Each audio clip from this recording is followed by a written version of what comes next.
most Scrum Masters aren't actually Scrum Masters. So an unfortunate reality of the current job market is that an incredibly large number of people with the job title Scrum Master are really more like team admins or mini project managers. Now, if you want to dive into the why of that problem, you might want to see my earlier episode titled What's Wrong with Agile.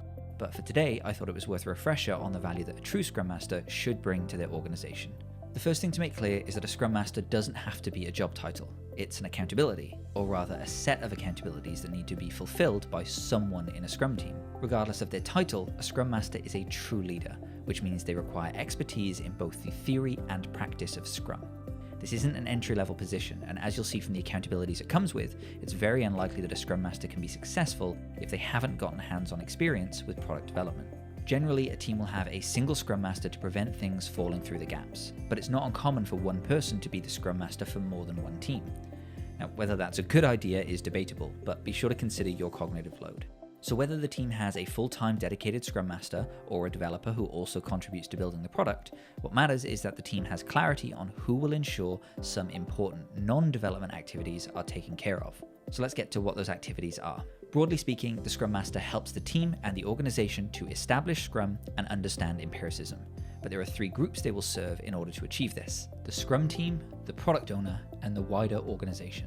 So we'll talk about each of those in a bit more detail. First, the Scrum Master is accountable for the effectiveness of the Scrum team. They achieve this primarily by coaching them in self-management and cross-functionality. Now, this wording is important because if a team relies on the Scrum Master to manage their work or assign tasks, well, they're not really a Scrum Master. So instead, a Scrum Master supports the team to learn and experiment, making work transparent so that they're able to collaborate effectively. In addition, the Scrum Master helps the team focus on creating high-value, high-quality product increments. This means supporting them to say yes to the work that matters and no to the work that doesn't, and preventing the team from being pressured to deliver work that doesn't meet their definition of done. The Scrum Master also causes the removal of impediments. Note the word causes, which becomes important in light of our self-managing team. We don't solve every problem.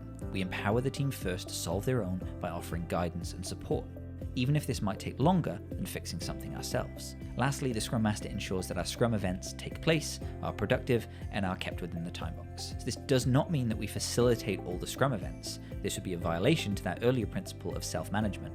Instead, a Scrum Master supports the team to collaborate effectively without active facilitation, and perhaps manages the guardrails to prevent extreme conflict or time waste. So, that's the team. What about the product owner?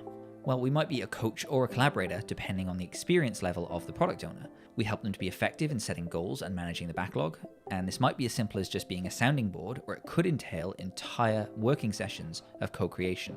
What's important is that the Scrum Master establishes an empirical approach to planning, so they shouldn't support giant fixed plans and attempts to predict the future, instead helping the product owner to run many small experiments so that the work emerges from what is learned. The Scrum Master might also help as a facilitator for customer collaboration, given that the developers can focus on doing the work and facilitating their own events. Lastly, supporting the organization. So this is the bit that's often missed. Scrum Masters sometimes get treated as team-level facilitators, and you could argue that the Agile coach role has become so ubiquitous precisely because most SMs are not capable or are prevented from working at the organizational level. But a Scrum Master is accountable for leading the training and coaching of Scrum inside the organization, planning and advising Scrum implementations, and working with non-Scrum teams to help them understand empiricism.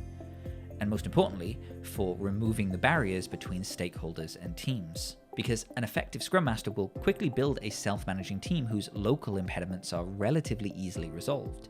This naturally leads us to the external impediments, the wider organization, the barriers that prevent transparency and collaboration.